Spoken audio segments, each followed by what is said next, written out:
ദുരന്തമുഖത്ത് ഏഹ്, നേരത്തെ റെസ്ക്യൂ പറഞ്ഞു, സന്നദ്ധ പ്രവർത്തനങ്ങൾ പറഞ്ഞു, അതുപോലെ ഇമ്മീഡിയറ്റ് ആയിട്ടുള്ള റിലീഫ് പറഞ്ഞു.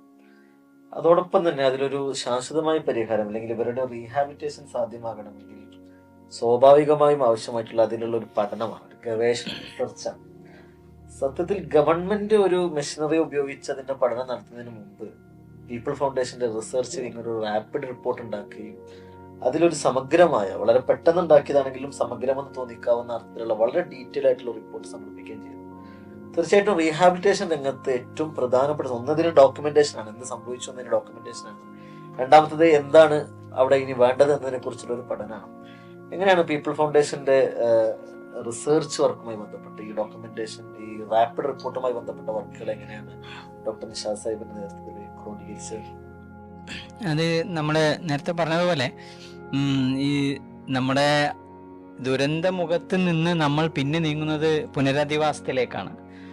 അപ്പോൾ അവിടെ വളരെ ഇമ്പോർട്ടൻ്റ് ആണ് അതിനാവശ്യമായ വിവരങ്ങളെന്നുണ്ട്.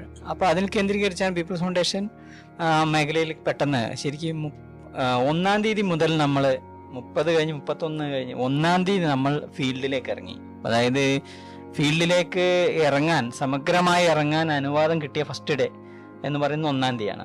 നേരത്തെ ഷർക്കി സാഹിബ് പറഞ്ഞ പോലെ 30, 31 നമുക്ക് അങ്ങനെ ആക്സസ് ഉണ്ടായില്ല. 1-ാം തീയതി മുതൽ നമ്മൾ ഇറങ്ങി. നമ്മൾ ഈ ദുരന്തമുഖത്ത് നിന്ന് 3 രീതിയിലുള്ള പഠനങ്ങൾ നമ്മൾ ക്രമീകരിക്കുകയാണ് ചെയ്തത്. ഒന്ന്, ദുരന്തത്തെ മൊത്തത്തിൽ നമ്മൾ ഒരു സാറ്റലൈറ്റ് സർവേ നടത്തി ചിട്ടയായ രീതിയിൽ ഡോക്യുമെൻ്റ് ചെയ്യുക എന്നുള്ളതാണ് ദുരന്തബാധിത മേഖലയെ.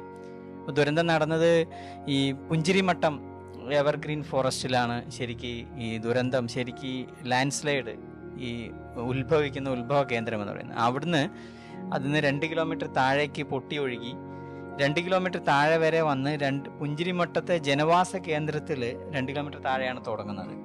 അവിടുന്ന് അങ്ങ് തുടങ്ങി അവിടുന്ന് വീണ്ടും 2 കിലോമീറ്റർ താഴെ വരുമ്പോഴാണ് ഈ മുണ്ടക്കൈ എന്ന് പറയുന്ന പ്രദേശത്തുനിന്ന്, അവിടുന്ന് വീണ്ടും 3 കിലോമീറ്റർ താഴെ വരുമ്പോഴാണ് ചൂരൽമല എന്ന് പറയുന്ന പ്രദേശത്തുനിന്ന്, അവിടുന്ന് ഏറെക്കുറെ ഒരു 1/2 കിലോമീറ്റർ കഴിയുമ്പോഴാണ് അട്ടമല എന്ന് പറയുന്ന ഒരു റീജിയൻ എത്തും. ഈ 4 റീജിയൻ, പുഞ്ചിരിമട്ടം, മുണ്ടക്കൈ, ചൂരൽമല, അട്ടമല, ഇത് ശരിക്കും 3 വാർഡുകളിലാണ്. ഇതിൽ ഈ പുഞ്ചിരിമട്ടം എന്ന് പറയുന്ന മേഖലയും മുണ്ടക്കൈ എന്ന് പറയുന്ന മേഖലയും 11-ാം വാർഡാണ്. താഴേക്ക് വന്നു കഴിഞ്ഞാൽ 12-ാം വാർഡ് ചൂരൽമല, 10-ാം വാർഡ് അട്ടമല. അങ്ങനെ ഈ 3 വാർഡുകളിലാണ് ഇത് ബാധിച്ചിട്ടുള്ളത്. ഇത് മുഴുവൻ ഈ ദുരന്തബാധിത മേഖല ഒരു ഇഞ്ച് ഭൂമി പോലും അതിൽ പരമാവധി നമ്മൾ ഡോക്യുമെന്റ് ചെയ്യണം. ദുരന്തബാധിത മേഖലയെ ഡോക്യുമെന്റ് എന്ന നിലക്കാണ് നമ്മൾ സാറ്റലൈറ്റ് സർവേ എന്ന മെത്തേഡ്, നമ്മൾ ജിയോ മാപ്പിംഗ് മെത്തേഡ് സ്വീകരിച്ചത്. അതുകൊണ്ട് തന്നെ 1-ാമത്തെ വീട് മുതൽ അവസാനത്തെ വീട് വരെ, ആദ്യത്തെ റോഡ് മുതൽ അവസാനത്തെ റോഡ് വരെ, പാലങ്ങളും തോടുകളും അതുപോലെ പബ്ലിക് പ്രോപ്പർട്ടീസും മുണ്ടക്കൈയിലെയും ചൂരൽമലയിലെയും ചെറുകിട സംരംഭങ്ങളും അതുപോലെ കടകളും ഷോപ്പുകളും കൃഷിഭൂമികളും അടക്കം എല്ലാം തന്നെ ഈ ഡോക്യുമെന്റിലേക്ക് നമ്മൾ സാറ്റലൈറ്റ് സർവേ വഴി കൊണ്ടുവരികയാണ് ചെയ്തത്. അതിൻ്റെ ഒരു ഔട്ട്പുട്ട് എന്ന് വെച്ചാൽ അത് ക്ലൗഡിൽ അവൈലബിൾ ആക്കി എന്നുള്ളതാണ്. ആർക്ക് വേണമെങ്കിലും നമുക്ക് ക്ലൗഡിൽ നിന്ന് എടുക്കാവുന്ന രീതിയിൽ അവൈലബിൾ ആക്കി. ഇപ്പോൾ ധാരാളം സന്നദ്ധ സംഘടനകൾ ധാരാളം ഓഫറുകളുമായി രംഗത്ത് വന്നു. അപ്പോൾ ഈ ഓഫറുകൾ അവർ ആർക്കാണ് കൊടുക്കേണ്ടത്? ഗുണഭോക്താക്കളെ കണ്ടെത്തണോ? നമ്മുടെ സാറ്റലൈറ്റ് സർവേ റിപ്പോർട്ട് അത് അവർ തുറന്നു കഴിഞ്ഞാൽ അവർക്ക് ഡയറക്റ്റായിട്ട് പോയിട്ട് ഒറ്റ ക്ലിക്കിൽ അവർക്ക് എല്ലാ ഡാറ്റയും കിട്ടുന്ന സ്വഭാവത്തിലാണ് അത് ക്രമീകരിച്ചിട്ടുള്ളത്. അതാണ് 1-ാമത്തത്.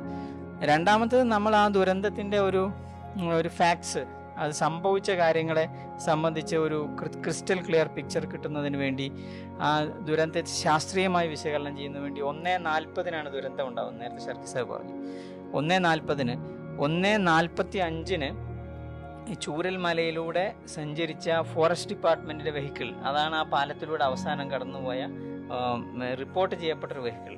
അപ്പോൾ ഈ ഫോറസ്റ്റ് ഡിപ്പാർട്ട്മെൻറ്റ് 1:45-ന് കടന്നുപോയ സമയത്തിന് ശേഷമാണ് ചൂരൽമലയിൽ ഇത് എത്തുന്നത്. 1:40-നാണ് മുണ്ടക്കൈയിൽ പുഞ്ചിരിമട്ടം നിവാസികൾ ഇത് റിപ്പോർട്ട് ചെയ്യുന്നത്.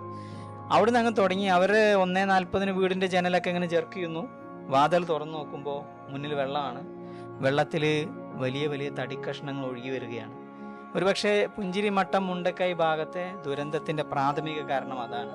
ആ ഒഴുക്കും ആ മരത്തടികളുടെ ഒഴുക്കും ആ വെള്ളത്തിൻ്റെ ഒഴുക്കും മണ്ണ് ചേർന്ന വെള്ളത്തിൻ്റെ ഒഴുക്കുമാണ്.